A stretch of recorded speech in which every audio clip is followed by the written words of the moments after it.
कार्यक्रम के प्रायोजक हैं छयांग हेल्थकेयर इंडिया प्राइवेट लिमिटेड।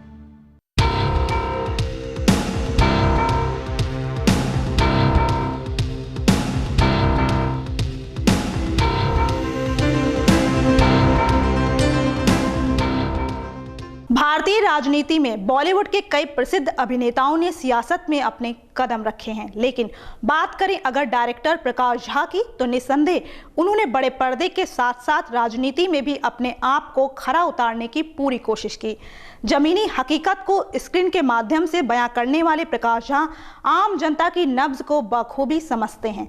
भले ही वो आज एक जाना माना चेहरा बन गए हों, लेकिन उनका सादगी भरा अंदाज उन्हें अन्य सियासीकारों से अलग दिखाता है।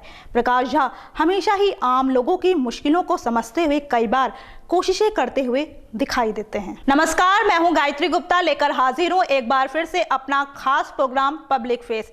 इस कार्यक्रम में आज हम बात करेंगे मशहूर डायरेक्टर और सियासीकार प्रकाश झा के बारे में। फिल्मों के साथ साथ सियासत में दांव आजमाने वाले प्रकाश झा ने साल 2004 में अपनी जन्मभूमि चंपारण से लोकसभा का चुनाव लड़ा।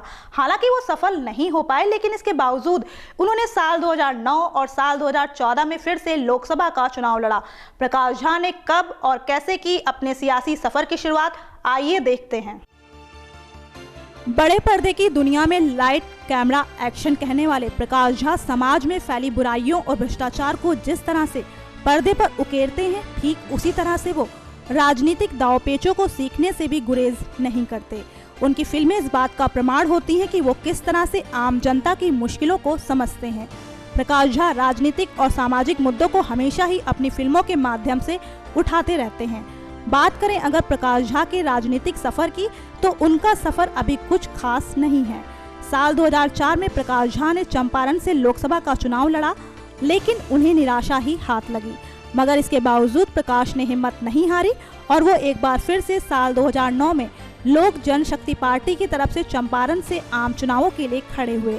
इस बार भी वो नाकाम ही रहे। लगातार 2 बार हार मिलने पर भी उन्होंने हिम्मत दिखाते हुए साल 2009 में जनता दल यूनाइटेड उम्मीदवार के तौर पर बेतिया से खड़े हुए, लेकिन तीसरी बार भी वो सफलता पाने में असफल रहे। साल 2014 के चुनावों में प्रकाश झा बेतिया चुनावों में दूसरी पायदान पर थे। एक क्षेत्र में कामयाबी दूसरे क्षेत्र में सफलता की गारंटी नहीं बन सकती। बॉलीवुड में लोकप्रियता के बावजूद राजनीति में नाम नहीं कमा पाए, लेकिन फिर भी प्रकाश झा अपनी कोशिशों में लगे हैं। आने वाले भविष्य में हम उन्हें एक राजनेता के तौर पर जरूर देख सकते हैं। प्रकाश झा फिल्मों और राजनीति के मैदान में हाथ आजमाने के साथ साथ सामाजिक कार्यों से भी सरोकार रखते हैं। वो बीते कई सालों से बिहार की धरती को विकसित बनाने के प्रयास भी कर रहे हैं। अपने NGO अनुभूति के माध्यम से वो राज्य के बुनियादी ढांचे और स्वास्थ्य कार्यों के विकास को गति देने के लिए काम कर रहे हैं। प्रकाश झा का व्यक्तिगत जीवन एक खुली किताब की तरह है। जैसा कि वो डायरेक्टर हैं, तो सार्वजनिक जीवन के साथ साथ वो अपने निजी जीवन में भी खुश मिजाज व्यक्ति के तौर पर माने जाते हैं। तो चलिए जानते हैं प्रकाश झा की व्यक्तिगत जिंदगी के बारे में। प्रकाश झा का जन्म 27 फरवरी 1952 को चंपारण, बिहार में हुआ था। प्रकाश झा ने अपनी शुरुआती पढ़ाई सैनिक स्कूल तिलैया से पूरी की। उसके बाद आगे की पढ़ाई उन्होंने केंद्रीय विद्यालय बोकारो से पूरी की। प्रकाश झा ने BSc ऑनर्स में स्नातक की पढ़ाई दिल्ली विश्वविद्यालय से की है। आज एक प्रसिद्ध डायरेक्टर और राजनेता की पहचान बनाने वाले प्रकाश झा के बारे में शायद ही ये बात आप जानते होंगे कि उन्हें बचपन से एक पेंटर बनने की चाहत थी, लेकिन इसी चाहत के बीच जब उन्हें मुंबई आने का मौका मिला तो उन्होंने इसे गंवाना ठीक नहीं समझा और वो माया नगरी मुंबई आ गए। यहाँ आने पर उन्हें एक अवसर मिला फिल्म धर्म की शूटिंग देखने का। इस शूटिंग को देखने के बाद प्रकाश इतने प्रभावित हुए कि उन्होंने ठान लिया कि वो एक फिल्मकार ही बनेंगे। उनकी सफल फिल्मकार बनने की चाह का अंदाजा इस बात से ही लगाया जा सकता है कि उन्होंने साल 1973 में फिल्म एंड टेलीविजन इंस्टीट्यूट में दाखिला ले लिया, लेकिन प्रकाश का ये कोर्स अधूरा ही रहा क्योंकि संस्थान में उस वक्त छात्रों ने अपनी मांगों के लिए आंदोलन छेड़ रखा था, जिसकी वजह से उन्हें अपनी पढ़ाई बीच में ही छोड़नी पड़ी। इसके बाद वो वापस मुंबई लौट आए, जिसके बाद वो कभी भी अपना कोर्स पूरा करने के लिए पुणे वापस नहीं गए। फिल्म लाइन में अपने लिए मुकाम तलाशते हुए प्रकाश झा की मुलाकात फिल्म एक्ट्रेस दीप्ति नवल से हुई। असल जिंदगी को केंद्रित कर फिल्में बनाने वाले प्रकाश झा ने साल 1985 में बॉलीवुड एक्ट्रेस दीप्ति नवल से शादी की थी। इसके बाद दोनों ने एक बेटी को गोद भी लिया, जिसका नाम दिशा रखा। दिशा अपने पिता की फिल्म राजनीति में बतौर कॉस्ट्यूम डिजाइनर काम कर चुकी हैं। प्रकाश झा का एक बेटा प्रियरंजन भी है। आपसी मतभेदों के कारण साल 2002 में प्रकाश झा का रिश्ता टूट गया और दोनों अलग हो गए और साल 2005 में दोनों ने तलाक ले लिया। हालांकि इनका संबंध काफी पहले ही खत्म हो चुका था। तलाक होने के बावजूद दीप्ति और प्रकाश के बीच अच्छे संबंध हैं। इसकी साफ बानगी उस वक्त दिखाई दी जब खजुराहो में आयोजित अंतर्राष्ट्रीय फिल्म फेस्टिवल में बॉलीवुड की जानी मानी हस्तियां पहुंची। चारों तरफ राष्ट्रीय और अंतर्राष्ट्रीय फिल्मों की चर्चा होती रही, लेकिन इन सब के बीच में एक ऐसी बात भी रही जो इस फेस्टिवल को खास बना गई।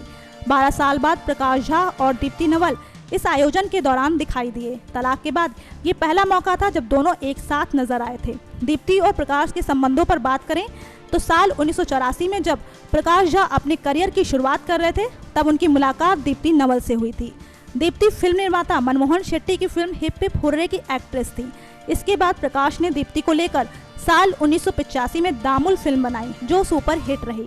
बस यहीं से दोनों के बीच प्यार की शुरुआत हुई और फिर दोनों ने शादी कर ली। सामाजिक और राजनीतिक मुद्दों पर फिल्में बनाने वाले प्रकाश झा अपने आसपास घट रही घटनाओं और समस्याओं को स्क्रीन पर उतारने की पूरी कोशिश करते हैं, या यूं कहें कि असल जिंदगी से प्रेरित होकर फिल्में बनाते हैं।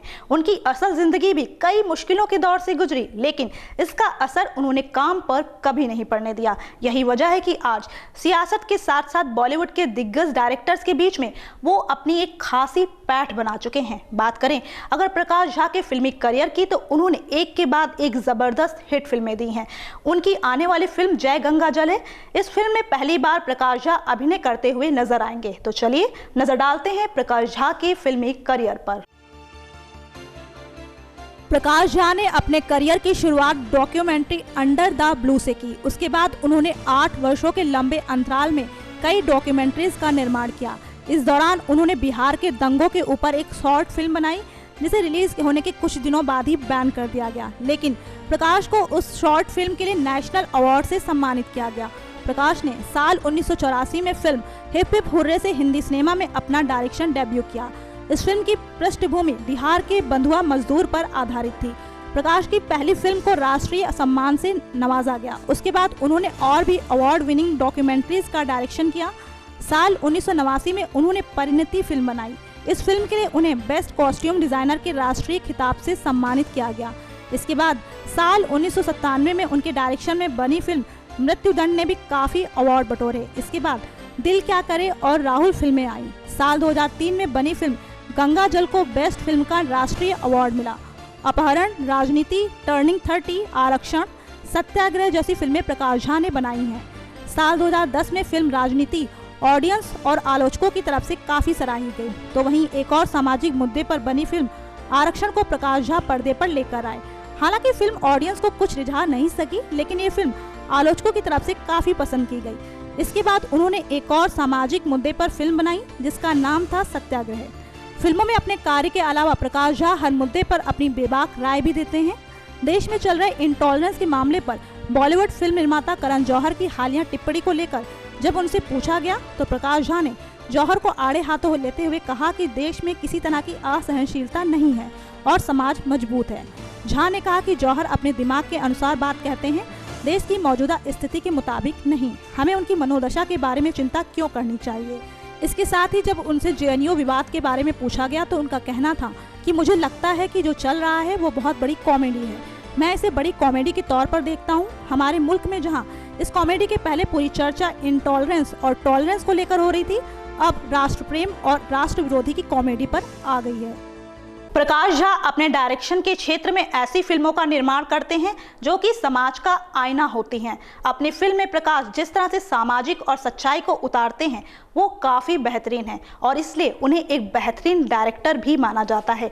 डायरेक्शन में महारत हासिल करने वाले प्रकाश सांसद बनने की चाह रखते हैं। हालांकि लगातार विफल होने के बाद उनका कहना है कि अब वो किसी भी राजनीतिक दल के साथ संबंध नहीं रखना चाहते। तो ये था आज का हमारा पब्लिक फेस। हमें उम्मीद है कि आपको हमारी ये पेशकश ज़रूर पसंद आई होगी। अगर आपको हमारा ये कार्यक्रम अच्छा लगा तो हमारे चैनल को ज़रूर सब्सक्राइब करें। अगली बार फिर मुलाकात होगी किसी खास अन्य पब्लिक फेस के साथ। तब तक के लिए नमस्कार। इस कार्यक्रम के प्रायोजक हैं Shreyank healthcare India private limited.